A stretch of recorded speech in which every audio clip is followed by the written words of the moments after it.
यांची मते घेतली. शिक्षक, मुख्याध्यापक, केंद्र प्रमुख यांची निबंध स्पर्धा घेतली. पालक विद्यार्थ्यांसोबत हितगुज केले. शाळा व्यवस्थापन समितीशी सल्लामसलत केली. यातून निर्माण झाली एक दशसूत्री. दशसूत्री म्हणजे काय हे ऐकूया.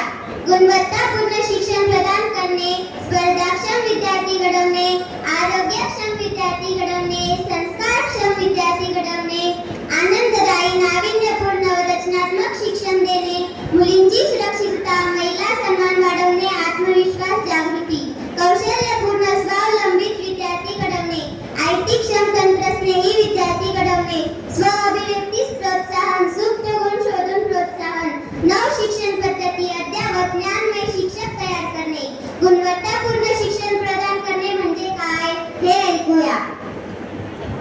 अध्ययन सारणीची कागदी पद्धतीवर आधारित मूल्य आणि नियोजन, पीजीआय व शाळा स्थितीनुसार संपादन पातळी गाठणे, एनएएस व मूल्यमापनाची तयारी करून घेणे, गुणवत्तेला प्राधान्य देणे. स्पर्धाक्षम विद्यार्थी घडवणे म्हणजे काय हे बघूया. इयत्ता पहिली पासून शिष्यवृत्ती परीक्षेची पूर्वतयारी, नवोदय विद्यालय, प्रज्ञाशोध, एनटीएस, एनएमएमएस इत्यादी स्पर्धा परीक्षेची नियमित तयारी, सामान्य ज्ञानाची तयारी करून घेणे, प्रश्नमंजुषा, पूरक वाचक उपक्रम, चर्चासत्र, व्याख्याने आयोजित करणे, निबंध स्पर्धा, वादविवाद स्पर्धा घेणे, आकलन शक्ती वाढविणे आणि विचार व्यक्त करण्यास शिकवणे. आरोग्यक्षम विद्यार्थी घडवणे म्हणजे काय हे ऐकूया. 100% विद्यार्थ्यांची आरोग्य तपासणी, विद्यार्थ्यांना स्वच्छतेच्या व जबाबदार नागरिकांच्या सवय लावणे, हात धुणे, सॅनिटरी नॅपकिन वापरणे, मार्गदर्शन इत्यादी. आरोग्य साप्ताहिक, मासिक, रोग संकटात जागृती करणे, टिफिन, डबा, पदार्थ बनवा आणि धोका समजावणे. संस्कारक्षम विद्यार्थी घडवणे म्हणजे काय हे बघूया.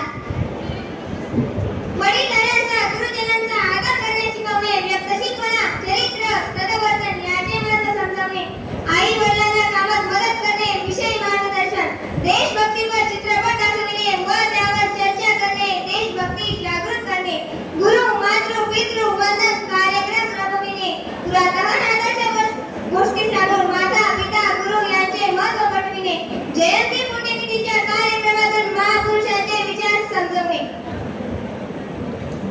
आनंददायी नाविन्यपूर्ण